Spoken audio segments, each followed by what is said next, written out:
commentary, son. Holy shit! I hear myself thinking. One little action can really make a whole huge deal in the entire set.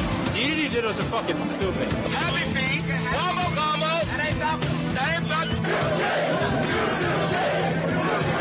PC survives that attack. Both players are on their feet again to hit each other. Oh my god.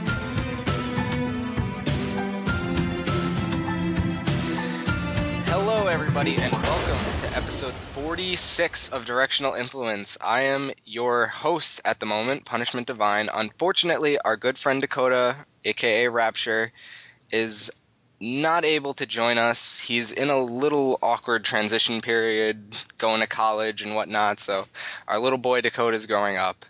As always, though, we're brought to you by VVV Gaming, and here is my co-host, Will. What's up, Will? Yo, what's going on, guys? How you guys been?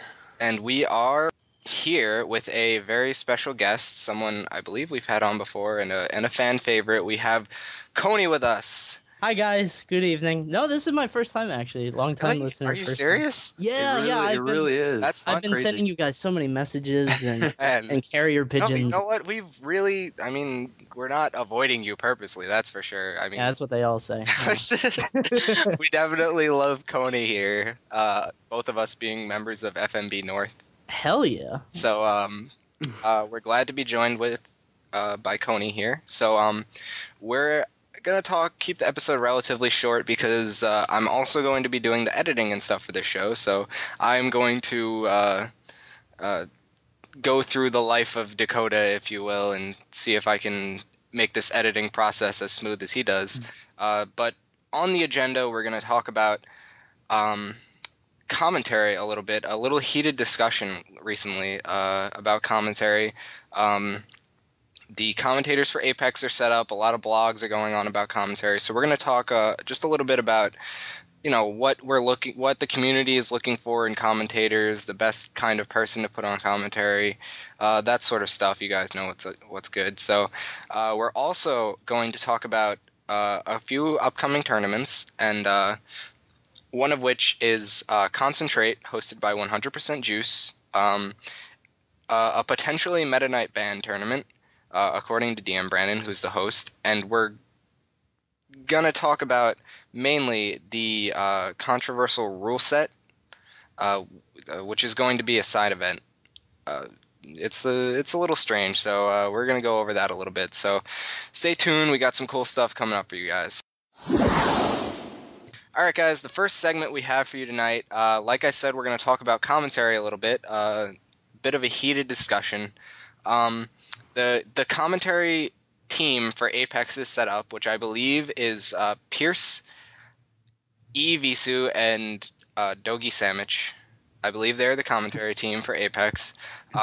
So there's a lot of discussion as to what makes a good commentator, and if you've ever been involved in competitive video gaming outside of Brawl at all, you know that streams are really important for the growing of a community, that the commentators in certain communities, I mean, you look at the commentators for StarCraft, the commentators for Street Fighter, I mean, they're well-known commentators and they're good at their job and they know what's good. So we're at that point where we're kind of deciding what's best for our community because, I mean, as we always say, we're looking to grow as a community. So commentary is just another step to make that possible to grow. So I'm going to let these two guys chime in a little bit. Coney, you are a commentator. You've commentated at many events, including the second Apex. So why don't you tell us a little bit about your experience and what you're generally looking for in a commentator as far as factoring in all the elements goes? Sure. I think one of the biggest things about Brawl commentary that people are missing is that if you look at all these other games, like you said, they're very professional. It's very serious. It's, you get the play-by-play. And when you go to a Brawl stream, it's like everybody's trying to make jokes. Everybody's saying the same thing over and over. It's amateur comedy night. Smash is a lot more grassroots, and it's always going to be like that. It's a very small community. It's got a bunch of people that want to be seen, and I feel like for some people it is that kind of recognition to be, that's why you always see these people out of nowhere start doing commentary, I think. But I've loved every time I've done commentary. I think it really depends on what you're looking for, because if you look around, there are some people that enjoy the kind of super hype, yipe style commentary that's just constantly, yelling and hollering, and that's fine. But there are also people, more reserved people, obviously, that actually want to know what's going on in the tournament. They want to hear the play-by-play, the analysis, the matchup between the two players specifically, as well as the matchup between the two characters. So you kind of have to find a good balance. I think what a lot of people want from a stream is the experience of that tournament. They can't actually be there, but they want to know what's going on. They want to be able to ask questions. They want to see it from the other side, I guess. And I think that's what a good commentator has to do, is kind of convey that message without making it all about them. It's all about the tournament. And I actually do think that we're still in a process of feeling out like which kind of commentary is best for us, and like which commentators we would mostly support when we have like large regional tournaments and nationals and stuff.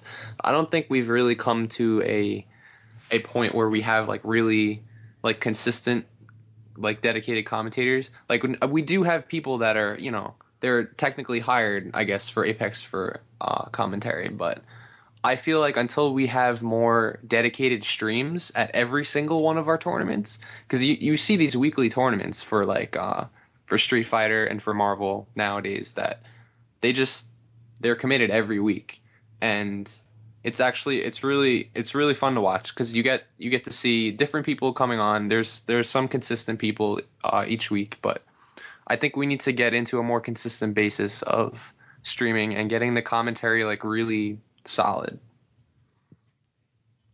No, definitely. I agree with a lot of the major points you guys have stated.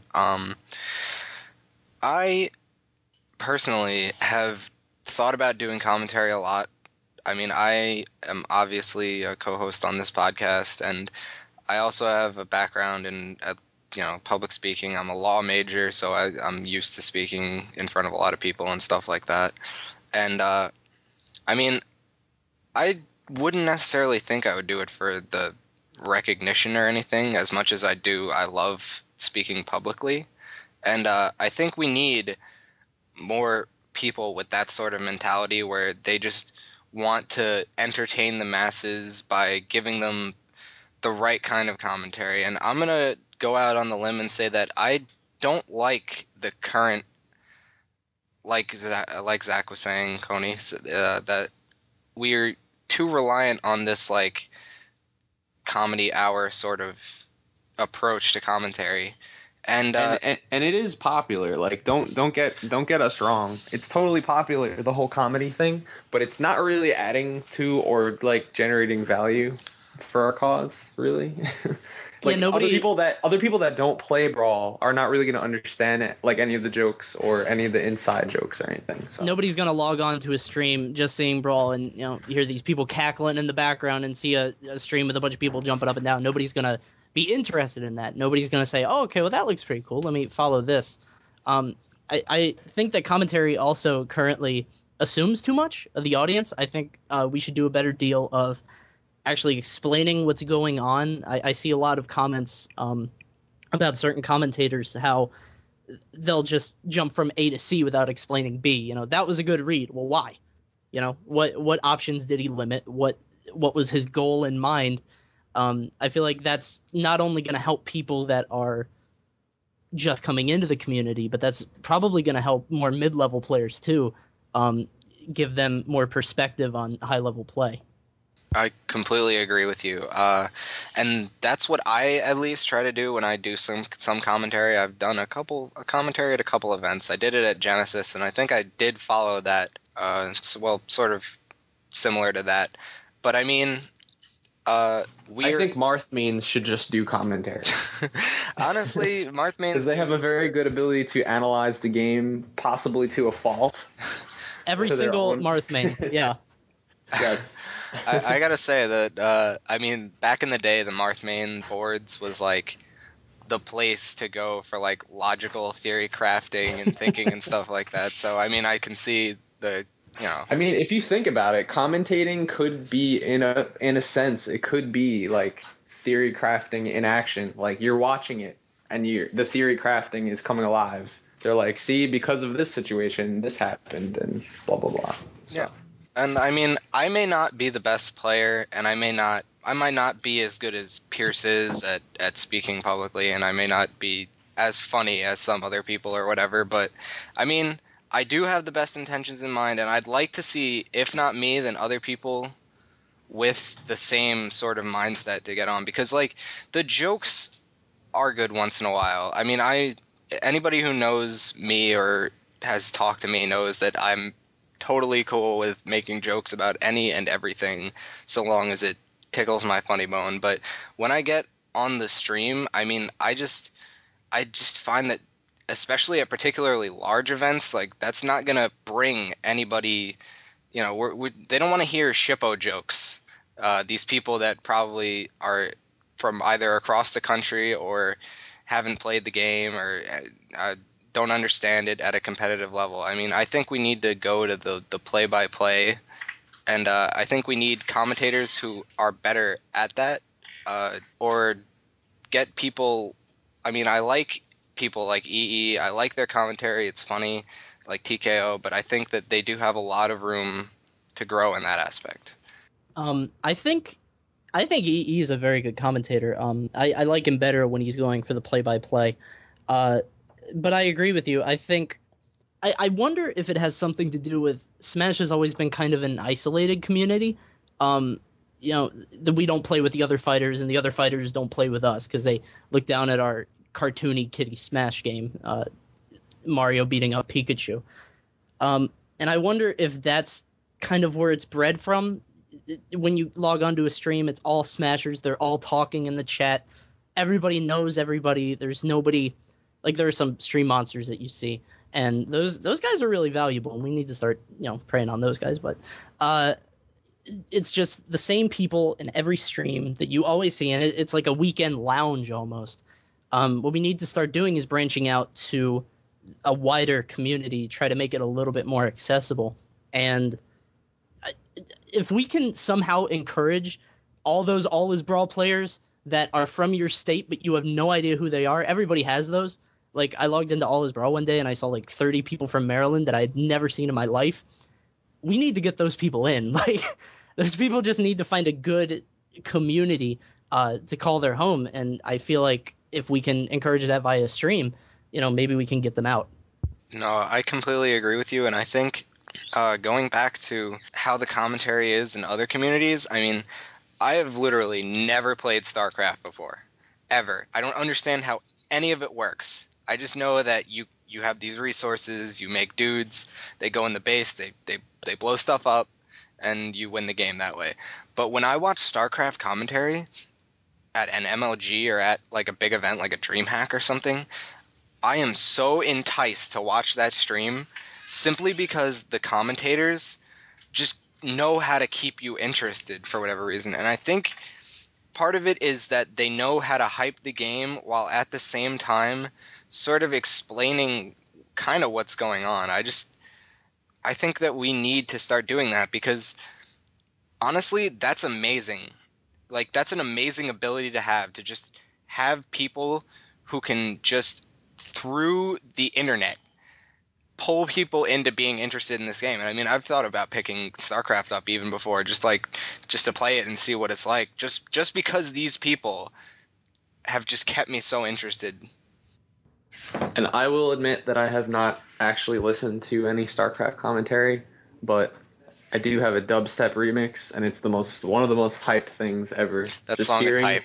Just hearing like a part of like the most hype part of their of the match. I believe it was probably an MLG match. I'm not entirely sure. But it's just like hearing the commentators so that they're just able to enthrall the audience to like this level where you kind of get goosebumps. Like, that's what you need. That's what I think we should look for. Banelings. Like that when the bass drops and you just hear Banelings. Oh yeah. Like that is that makes me want to play StarCraft because Banelings just look so hype.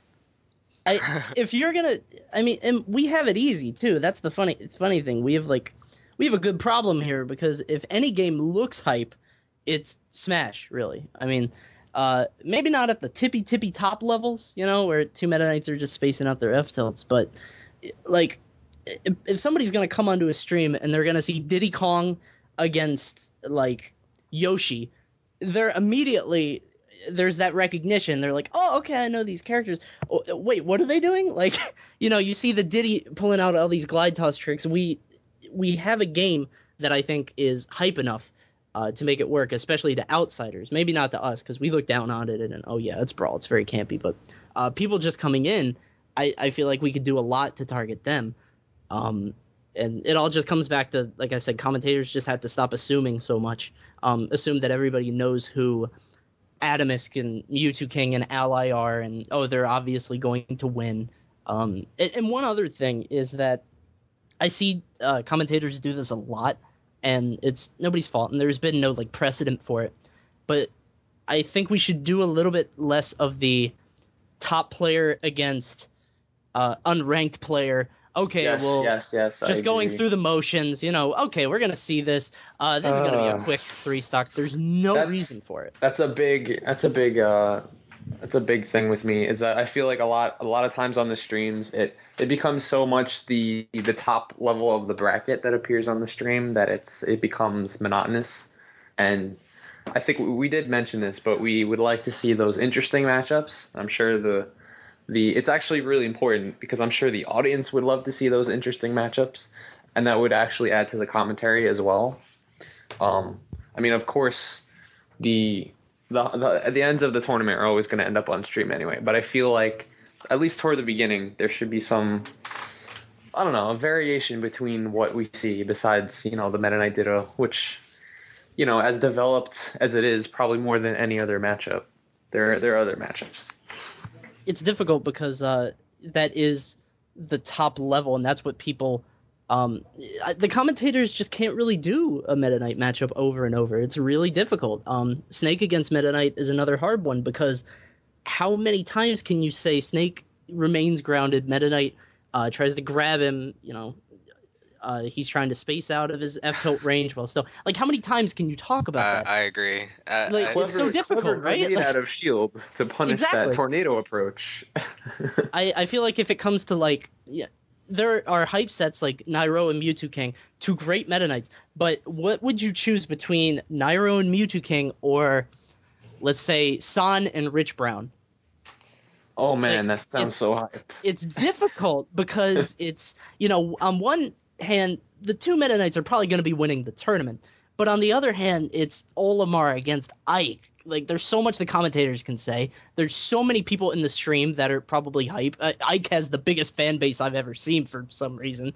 I mean, everybody in streams loves Ike. So I feel we need to do less catering to the stream, like via chat and stuff. Like, don't make it completely about them, talk to them constantly. But we need to do a little bit of fan service also. Not just making the game look like the dull Meta Knight fest that it really is. I agree, and something cool I saw in DM Brandon's blog about streaming. Somebody said that there should be like a bracket play-by-play, sort of like explaining how the bracket's gonna work to people. Like, I mean, a lot of people actually are unfamiliar with bracket theory and like who's going to be playing who in what round and that sort of stuff. And they said that it would be cool if we just sort of had like not only updates on the bracket and to have those lesser known matches on the stream, but to also sort of explain to people like, oh, well, Mewtwo King is expected to win this match or whatever, and he'll eventually play Nairo in semifinals and they'll go on to do that. I think that would be pretty cool. I would like to see the commentators get more involved as well, other than just sort of doing that. I also think that thanks to VG Bootcamp, we also just have a really cool way of like, if you've ever seen what Bionic Sonic can do with a stream, that is crazy. I give that man a lot of credit for showing up to a tournament with the stuff he shows up with and just He has the player cam. He's got the spec. He's got cameras everywhere. Oh, that player Yeah, it's cam amazing. is Oh, really the player awesome. cam, yeah. Oh my god, I can't believe like the moments that you can capture that would be forever lost. Like now that player cam exists for us, that's gonna be incredible. I think one of the biggest problems was that in the past there has been the commentary setup, the live stream setup, and then completely separate is the bracket. The bracket's on the other side of the table. It's on the other side of the room. At Pound 4, I commentated, and we had Alex Strife running back and forth constantly between, if you guys remember, it was all the way in the other side of the room, and then the big projector was like in the middle. And I was trying to give out bracket updates, and Alex Strife, bless his heart, was running back and forth feeding us updates, and we were giving it to the crowd. I feel like if we can find a way to integrate that, it's not even difficult. Like it wouldn't even be hard, but if we could actually give bracket updates, like you said, that would keep people watching. I think that's a big thing, is not have people just tune in. Okay, this match is gonna happen soon. Whatever, I'll just come back later. They'll see what's gonna happen, and then oh, I might want to stay for that. You know.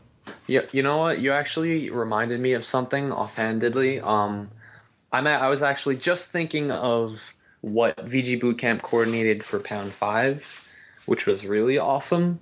Was that I don't know, it got me so excited. Like I don't know how excited I was already for Pound 5. Like I was like pretty hyped for it. But once I found out that like a match of mine specifically was going to be scheduled to be on live stream, like that was awesome. Like the fact that they actually went ahead and they looked at matches that they thought would be cool matchups, or like just things that are not often seen. In the case of me and Boss, was Donkey Kong versus Luigi, I guess. Yeah, and that was a great set. No, And I don't know how many I just people, watched that like- set the other day. Like that was just like it's a really cool idea, and I think I know it's probably a lot of effort put into that, and it has an ability to run off schedule, but if they stick to the schedule, I mean, that's a really good idea. So I think they should continue on with that, and I hope they really do, especially for Apex. One of the things you can do with that also is when you do something like that, it can potentially not be just about the matchup. In the case of me versus Nick Riddle at Pound 5, we had been talking on the boards for a long time. He said that DDD Zero Suit was a complete shutdown matchup, -3. And I said, no, I don't think so. I think it's pretty good. And we had planned a money match, and they knew that we were in the same pool, and they contacted us. They were like, we want to record this. So there was a lot of talk about there's this intrinsic hype around the match that is it's an unfamiliar matchup for a lot of people. But then, he's saying one thing, I'm saying another. It's kind of like this, this epic showdown. Unfortunately, it ended in a anticlimactic way. But I feel like that was a really good. You can do some great things with that. Nicole had a set with Poltergust, I think, too. Like Peach against Yoshi. Who sees that, right? Definitely. That just sort of goes along with all the little bits and pieces that can help us improve streaming. I mean, we've got a window, give people something to look at, and hopefully we can make the community grow. And I mean that this is just another way to do that. But I'm gonna wrap this segment up. As usual, I really want some feedback from this one, because DM did make that blog, but I would like feedback from you guys, because I know we definitely probably have some stream monsters that listen in on this show, and I'd like to hear what you guys think. I'd like to hear what everybody thinks about this matter. So getting into this next segment, we're going to talk about a couple upcoming tournaments for you guys to check out. Upcoming in Michigan, we're going to throw it out a little bit. It's called Get Schooled Semester 2. It's Ann Arbor, Smash Central of, I'm pretty sure, pretty much the Midwest. That's where Lane and all of them are from. And no doubt they'll be there if you guys want to check that out. Xanadu, as well, is this weekend, which has a lot of hype going for it right now. Hype! So excited. Yo, I have not been to Xanadu, as well as a lot of Long Island. I think besides Vinny maybe has been to Xanadu. I think a whole bunch, like 2 carpools are going, so that's pretty ridiculous. Yeah, it's going to be a big event. We're actually doing pools, which I am I am so excited about. Oh my it. god, I are you love serious? Pools. Yeah, we're doing Oh, pools. I love pools, which is the yes. only reason I'm coming. By the way, I wasn't going to come, and then Tantalus was like, "Hey, Zach, we're doing pools," because he knew the way to my heart. So yeah, we're doing pools. It's gonna be huge. Ton of people are coming from all over the coast, basically. So it's gonna be really big. If you guys can make it out to that, please come. Hype. And so there's going to be a stream as well, I'm sure, right? Oh yeah, VGBC's doing the whole thing. Bionic's probably gonna be there. All So. right, so for those of you who can't book that last minute flight from Cali, you can probably check out the stream via VG Bootcamp. So after all this talk about streaming, here's hoping that I'll treat you guys well. I'll be on it. Yeah, I'll take care of you guys. our good friend Coney. So we're actually gonna talk about something a little farther off now because it's very interesting to me at least. This tournament hosted by 100% Juice, who I hope you guys remember 100% Juice, but in case you don't, that's DM Brandon, Doom, Zuko, who's gone on to bigger and better things. Boo hoo hoo hoo. Oh, baby. Oh. They grow up so fast. And this tournament's called Concentrate, and it's in Rochelle Park, New Jersey. Should be a pretty hype event. DM Brandon is considering making it a Meta Knight band double, Meta Knight banned in singles, and Meta Knight might be banned overall, or Meta Knight might be banned in doubles. So regardless of what he decides on, that's interesting. But the really, really interesting part about it is that he's going to be hosting a side tournament with an experimental rule set, which is something we always like to see because we talk a lot about, well, what if we had this rule and what if we had this rule, but no one really has the cojones to host tournaments with these controversial rule sets. DM has come up with his own little interesting rule set. The rule set is as follows: 1 stock, 3-minute timer, best of 5 sets rather, with best of 7 grand finals, items often none, and 10 ledge grab limit. A coin will be flipped. The winner may either choose port selection or second stage strike. A relatively conservative stage list with the standard 3 starters. Probably the most controversial counterpick there is either Delfino or Frigate or something like that. Castle Siege, maybe. Yeah, Castle Siege, man. Nothing too much. Nothing too out of the ordinary. If the game goes to time, it will be decided by the lowest percent unless one player has broken the 10 ledge grab limit. Or if neither or both players has broken the ledge grab limit and the percent is tied, sudden death will be played out. So, other than that, My God. all other rules from Brawl's current rule set are going to be employed. When I first saw this, I honestly thought back a little bit to where there was some discussion going on about how, if you've ever watched like Street Fighter, say, the game is campy in and of itself generally. You see a lot of fireballs. You don't see a lot of aerial approaches because it's very easy to punish somebody who jumps at you in that game. But it's still an extremely watched game, and I thought about it for a little bit and came to the conclusion, and as well as others who helped me come to this conclusion, that the reason why people don't mind watching a campy set is because they only play until the other person's life bar is dead, and then we move on. And then it happens again, and it could happen again, and it goes relatively quickly because there's only like a 90-second clock going on. So, I mean, I think that this is trying to mimic something sort of like that. I mean, 1 stock 3-minute timer is, as well as best of 5 sets with best of 7 for grand finals, sort of mimics that. What do you guys think about this?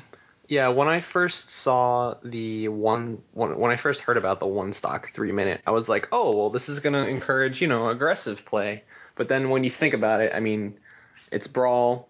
It's not really going to encourage aggressive play. And if anything, I thought it would encourage more timeouts.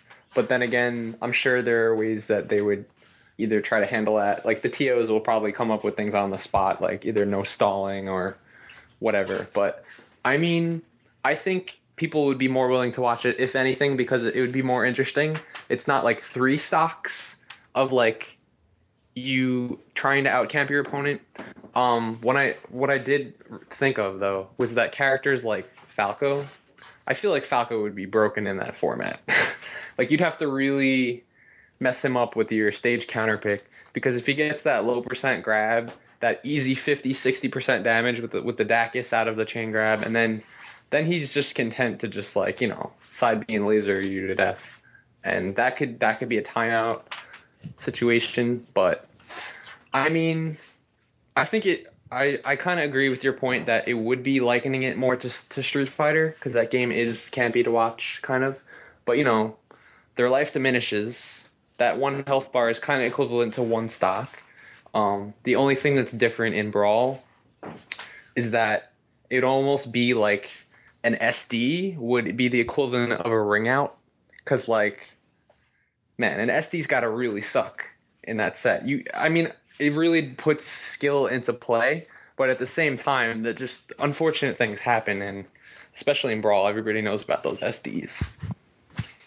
It's interesting because while you change anything that you change, it's I don't know what the name for it is, but A Sound of Thunder, the book where the guy goes back in time and he like crushes a butterfly. The butterfly effect. Is it called the butterfly effect? It is called the butterfly effect. It was all I remember is that episode of The Simpsons where Homer sat on the fish. Oh man. He says, "Oh, I wish I didn't kill that fish." But I think when you change anything, you are buffing or nerfing some people, and I think that needs to be taken into account. Obviously, with more counter picks, with it being a best of 5, Meta Knight's going to get a significant buff. However, one of the things that we didn't talk about that I'm just now looking at, both Brinstar and Rainbow Cruiser off. Both of them. So that's something to consider. But there are some characters that are going to get a lot better, and there are some characters that are going to get a lot worse. Lucario, for instance, he with only 1 stock, he can still use his aura to pretty good effect, but it's obviously not going to be as amplified as in a 3-stock match. It might just even itself out. Zero Suit gets items every game. Every single stock she gets items. That gives her a possible 0 to death, right?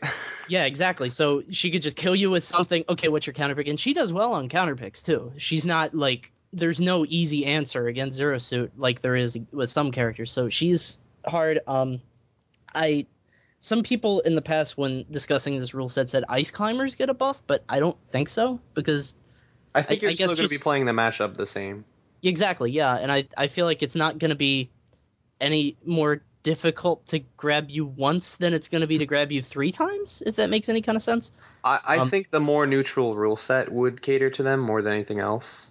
Mm-hmm. Yeah. Because there's no, they get messed up by counter picks. So. Well, honestly, I feel like it just buffs them as a whole. But, I mean, it's not like we're saying that this is going to, keep the game the same way. It's obviously going to alter it a lot. And I feel like with this sort of rule set, it's sort of going to bring out the best in people. Because if you think about it, you're trying not to get grabbed by Falco, but how hard are you trying to not get grabbed by Falco? Yeah. I think that's true, yeah. I think that if it's life and death dependent, like if it's that 1 stock, like you just really can't get grabbed, I think you would play a lot more around it. Like I think so, yeah. Same with characters like Snake. I bet you're not gonna take that grenade trade. If he has a grenade out, you're gonna respect him a whole lot more. Instead of thinking, okay, well I got 3 stocks to play around with, I'll just fair his shield. We'll both take a little bit of damage and everybody's happy. You're going to be a lot more conservative. Man, speaking of Snake, I feel like in a 1-stock match, a tanky character like that can just dish out that cheap damage, that he just kind of doesn't die because he's in that weird weight class where he just like lives through stuff. I think he'd be annoying in that situation. I think my boy DDD would do really well here too. I mean, with the chain grab, like down throw, back throw, you're up to like 50%. And I can do it again, so.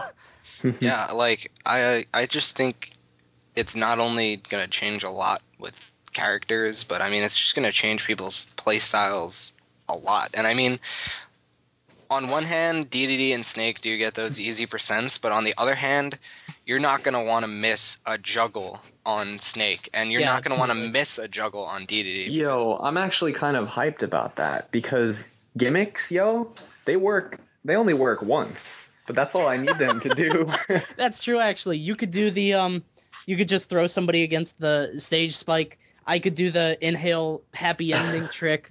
Everybody will be happy. That's great. That's true. Yeah, that'll actually make things interesting, to be honest. Yeah, there's just going to be some really cool stuff that I'm looking forward to seeing. One thing I am concerned about, however, we talked about it a little bit before, but tripping. I would hope that tripping is off for this. I would really hope that tripping is tripping off. is gonna, like, if you trip once in a 3-stock match, it's like, all right, I took a good, like, 15-20% punish, but that's, like, a good quarter of your life in a 1-stock match. So it kind of means a lot. A lot is going to get changed, and when people say change, usually there's, like, a negative connotation to that. There shouldn't be.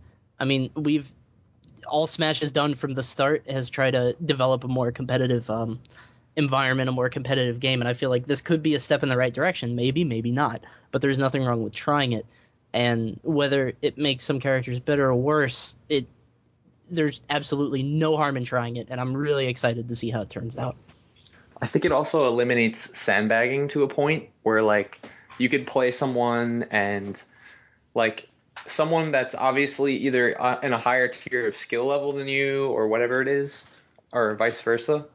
You'll kind of mess around for maybe a stock or stock and a half, like sit there and read their habits. Like, that's not going to be the case. It's going to be a lot more based on matchup and based on, like, I think it kind of is a little biased toward if you have experience toward that player and you already know their habits, like you could easily body their first stock. But I think it's going to, I don't know. I think it would kind of eliminate sandbagging to an extent, which is cool. I kind of disagree with you, to be honest, because if you have 3 stocks in 3 separate games, all right, I'll throw my Ness at you. Oh, okay, you win. All right, let's go to Rainbow Cruise. I'm Ness. I win. Like, you know what I mean? Like, somebody, I don't know, maybe, because I feel like all you're doing is you're gambling games instead of stocks. But I feel like once people, probably not at this tournament, because at this tournament everybody's going to be ultra conservative. They're going to be like, okay, what is going on? Yeah, it's going to be. That's what I mean. It's going to be like super serious business. Yeah, like, absolutely. I have stock. I can't fuck this up. I think if this thing becomes like kind of standardized, though, I think sandbagging is just going to be the same way as it was. But yeah, I think whenever you introduce a new element or a new, in this case, it's not even a new element. It's a complete, like, new infrastructure. It's huge. There's going to be a lot of changes that we can't foresee, and people are going to want to win. I mean, how hyped would you be to be the winner of the first 1-stock 3-minute timer tournament? That's history. That is pretty cool. And when is this tournament supposed to be taking place? Concentrate? Concentrate will be held in Rochelle Park, New Jersey on...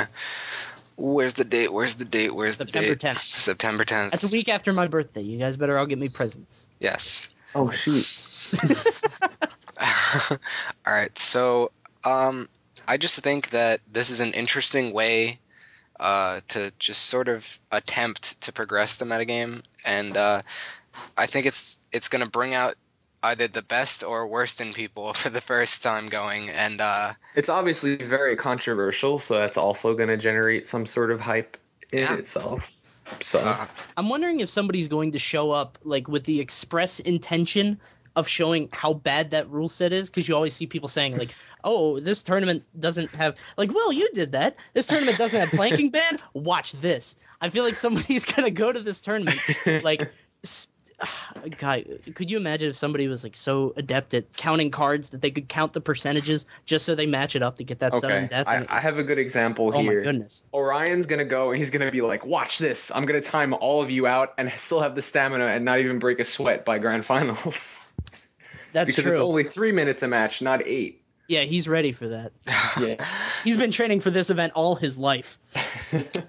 So, I just think that this is a good way to sort of, I mean, we always say play every stock like it's your last, but I mean, to what extent do people do that? How are they going to play when their one stock is really their last? That should be like the liner for this tournament. The headliner is, what will you do when your first stock is really your last? Sounds like a movie poster. In a world, world. your first stock is your last. Yo, it's a good way to get us into that mindset, even though we should have always been in that mindset. Yeah. Like you don't really see people other than maybe like really top players or like Anti or Mewtwo King, like when they get hit once, they're like shaking their head furiously, like, oh my god, that shouldn't have happened. I made such a big mistake. Like, Yeah. That's what you should be doing though in competitive play. Everybody says it. It's one of those In things theory. that all top players say. Don't get hit. Play every stock like it's your last, but nobody does it. Yeah, because when nobody you actually get hit, does it. it's like the other person gains confidence, and then you're like, yeah, I'm letting you hit me, but then all of a sudden you just get this momentum, and it just lasts. And I feel like getting hit is almost a part of the metagame. Like, you have to get hit at some times. Even if you're not supposed to, like, you should take some hits just for mind games. Okay, so that's Concentrate. Pretty controversial rule set. Another interesting thing that DM Brandon is doing is that the placing in teams will result in seeds for singles, which is cool. It's this little small tournament is actually going to be streamed, so there's not going to be any downtime on the stream at all. There's going to be something on the stream at all points during the day. If you guys want to check this out either at the tournament or just if you just want to see, if you're at home, you can't make it, there's going to be a stream for it. You guys should check it out, definitely. You might be able to say, I remember when this standard rule set first came into use. I mean, this also seems like a pretty good venue. There seems to be a lot of food places around and a convenient location, apparently accessible by a lot of routes in New Jersey. So all of us who know the complicated New Jersey system, their highway system, this is apparently relatively simple to get to. So shout outs to DM Brandon. Hopefully we can have him on sometime soon to talk about all this, because he has actually come up a lot in conversation today. But hopefully we'll get him on sometime in the future so we can talk about all this a little bit. Definitely. And you know what, Matt? You know what I just realized? The fact that this is like DM's like creation or Concentrate, 100% Juice's creation. I just realized how much this would cater to DM. Like, his play style. Yeah, I mean, the man's aggressive. That's for sure. Suicide shuttle loop for the win. Like, yeah. Broken. Yeah, that was actually another Every thing. game. Imagine, like, you can actually do suicide kills and like it'll just be cool. Like Bowser can side B and like he'll win. Oh my god, that's scary. That is scary. Oh, I don't want to go. I'm not going. Nope, cancel my flight. So, I mean, it's definitely interesting.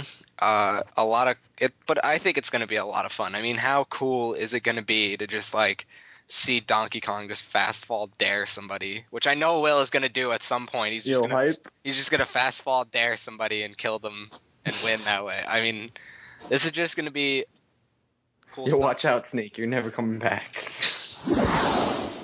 All right, guys. So that brings us to the end of my hosting of my first hosting of this show that I've been co-hosting for 45 grand episodes.